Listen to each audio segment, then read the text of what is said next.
tous et bienvenue à l'Institut. Je m'appelle Guigui Nobody et je dirige l'Institut d'études des comportements sociétaux. Et aujourd'hui, nous allons parler de l'intelligence artificielle, de son émergence forte ces derniers mois, de son histoire et de bien d'autres choses à son sujet, tout en restant focus sur l'impact qu'elle a et pourrait avoir sur les comportements sociétaux à l'avenir. Commençons dès à présent. Mais d'abord, qu'est-ce que c'est? Sans trop rentrer dans le détail, car tu n'es peut-être pas un génie de l'informatique, comme beaucoup de gens, c'est assez simple. En effet, quand on parle d'intelligence artificielle ou d'IA, on parle, pour schématiser, d'un ordinateur boosté aux stéroïdes. Alors bon, les ordinateurs, comme tu le sais, ça fait pas de musculation. Néanmoins, ça traite d'immenses bases de données. Et quand je parle de stéroïdes, je parle bien entendu de ces bases de données. Comme celles que nous connaissons tous, à savoir Internet. Donc finalement, tu t'imagines une énorme machine informatique qui consomme une énergie monstre pour faire différentes tâches comme répondre à des questions, créer des images, faire de la reconnaissance faciale, produire du code informatique, réaliser des films et remplacer l'humain dans de nombreuses tâches. Alors, si aujourd'hui, elle a la capacité de bientôt te remplacer au travail, c'est tout simplement car l'intelligence artificielle générative a la capacité d'apprendre et de faire grâce à des algorithmes et aussi grâce à des bases de données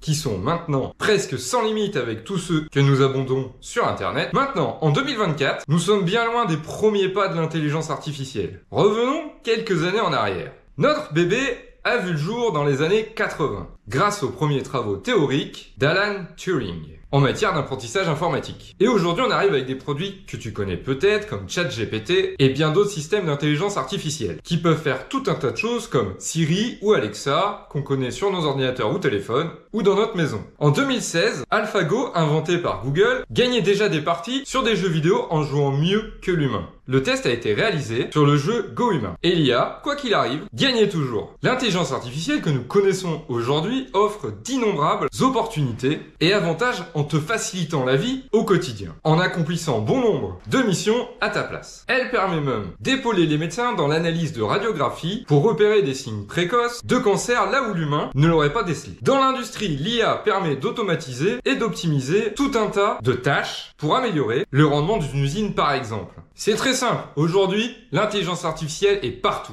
Quand tu envoies un CV, quand tu cherches un emploi, par exemple, qui crois-tu qui traite ta candidature en premier? Eh ben non, c'est fini, c'est plus un humain. Avant d'arriver dans la boîte mail du recruteur, eh bien c'est une intelligence artificielle qui fait le taf. Si tu ne te rends pas compte de ça, dès maintenant, je peux t'assurer que tu vas rater le prochain train. C'est très simple, l'IA est partout de chez partout. Quand tu surfes sur Internet, tu es amené à avoir des pubs qui sont bizarrement très bien ciblées. Et bien là encore, c'est une intelligence artificielle qui fait le taf. Tu ne te rends même pas compte, mais l'intelligence artificielle aujourd'hui occupe une grande part de notre monde depuis déjà de nombreuses années. Cela ne fait que depuis peu qu'on en entend parler partout, grâce à l'émergence en particulier de ChatGPT et de ses concurrents. Mais avant, elle était déjà là et bien présente. On a donc l'impression que c'est une révolution de dingue quand on en entend parler de partout, alors qu'en réalité, cela ne l'est même pas au sens propre. L'intelligence artificielle existe depuis très longtemps en réalité. Aujourd'hui, si tu en entends parler à tout va, c'est tout simplement que certaines sociétés ont fait des avancées exceptionnelles dans le domaine, permettant de rendre cela exploitable par le commun du mortel. Cependant, on a l'impression que l'IA va changer la face du monde, car on en parle du matin au soir, du soir au matin, bref, on en parle tout le temps, en ce moment. C'est vrai, cela te facilite la vie et ça va te la faciliter de plus en plus dans les années à venir, car maintenant les compagnies qui créent des ordinateurs ont atteint un tel niveau de puissance informatique qu'aujourd'hui, nous sommes capables de faire des choses invraisemblables que nous n'étions pas capables de réaliser il y a quelques années. C'est simple. Avant, pour faire ce que fait une IA aujourd'hui, il fallait des entrepôts immenses remplis de systèmes informatiques pour gérer tout ça. Là, aujourd'hui, tout ça s'est miniaturisé jusqu'à presque tenir dans ta poche. Mais attention, car si aujourd'hui ça facilite ta vie et t'offre bon nombre d'opportunités, il ne faut pas oublier que tout avancée a ses côtés positifs et ses côtés négatifs. Et oui, la dépendance à l'IA pour remplacer des emplois répétitifs entraîne des pertes d'emplois dans plusieurs domaines d'activité. Par exemple, dans la finance, l'intelligence artificielle peut exécuter des transactions plus vite que les traders humains. Dans l'industrie, des robots équipés d'intelligence artificielle sont utilisés pour la manutention et l'assemblage, réduisant le besoin de main-d'œuvre humaine dans les usines. Cette automatisation entraîne une polarisation du marché du travail, où les tâches simples disparaissent au profit de postes demandant une haute spécialisation. Les biais algorithmiques sont quant à eux un risque important. En effet, une IA est formée sur des données humaines qui reproduit les préjugés présents dans les données. Un exemple célèbre est celui des logiciels de reconnaissance faciale, qui ont montré des taux de précision beaucoup plus faibles pour les personnes à la peau foncée en raison d'un manque de diversité dans les ensembles de données d'entraînement. De plus, les intelligences artificielles utilisées dans la justice ou le recrutement peuvent discriminer involontairement en raison de ces biais, avec des impacts graves sur la vie de ces individus. L'IA, finalement, a un impact fort sur les comportements humains. En facilitant de nombreuses tâches de la vie quotidienne, l'IA peut créer une dépendance et affaiblir certaines compétences humaines. Par exemple, on a un exemple très simple et très concret. Par exemple, si tu prends l'utilisation du GPS, tu te rends même pas compte, mais le GPS finalement c'est derrière une intelligence artificielle. Si tu en fais un usage fréquent, cela peut tout simplement diminuer ta capacité à t'orienter par toi-même. Moi je le vois bien, ma femme, sans GPS, elle est paumée. Dans le monde du travail, les collaborateurs pourraient se reposer excessivement sur l'intelligence artificielle pour la prise de décision, ce qui pourrait tout simplement freiner leur esprit critique. En effet, quand tu délègues à une intelligence artificielle, finalement c'est l'intelligence artificielle qui va faire ton taf, qui va analyser, faire la critique. Et derrière, toi, tu vas perdre cette habitude. Mais ce qui est vraiment néfaste finalement, puisqu'en perdant cette habitude-là, tu perds de ta valeur ajoutée. Ensuite, la dépendance aux interactions médiées par l'intelligence artificielle pourrait tout simplement réduire la qualité des relations humaines. Par exemple, l'intelligence artificielle dans les réseaux sociaux choisit les publications et les contenus que nous voyons,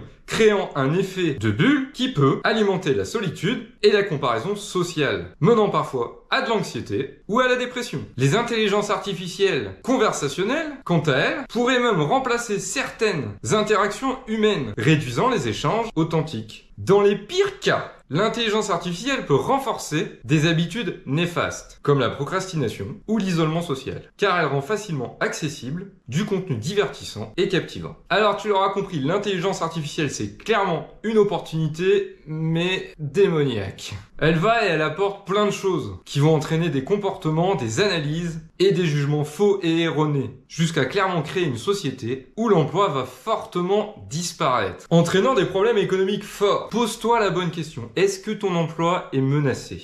Sans doute. Et il y a de grandes chances, car l'IA, si le législateur n'intervient pas, dès maintenant, pour prendre les bonnes décisions et pour limiter son champ d'action, va clairement mettre un paquet de salariés sur la paille. Et moi le premier. En effet, quels sont les métiers qui ne seraient pas touchés ou qui ont peu de chances de l'être ? Eh bien, quand tu te penches sur la question, ne perds pas ton temps, tu utilises ChatGPT et il sait très bien répondre à cette question. Pour faire simple, il va rester les métiers du relationnel, ceux où la main de l'homme va nécessiter des tâches expertes et complexes, là où la machine ne sait pas encore les faire, ou alors là où elle coûte encore trop cher pour le moment pour te remplacer. Et c'est à peu près tout. Restera encore quelques postes de ci de là qui ne seront pas touchés, mais ça restera une minorité. En effet, si tu es dans l'informatique, rassure-toi, t'es pas prêt d'être touché. Pour les autres, il y a des questions vraiment à se poser dès aujourd'hui et dès maintenant. D'ailleurs, j'ai un très bon exemple que j'ai lu il y a quelques années, il y a à peu près 5 ou 7 ans. C'est une entreprise au Japon qui a décidé de remplacer l'intégralité de sa masse salariale par une intelligence artificielle. Alors il y en avait plusieurs, chaque intelligence artificielle a sa fonction, et il s'avère que la seule personne qui est restée dans l'entreprise,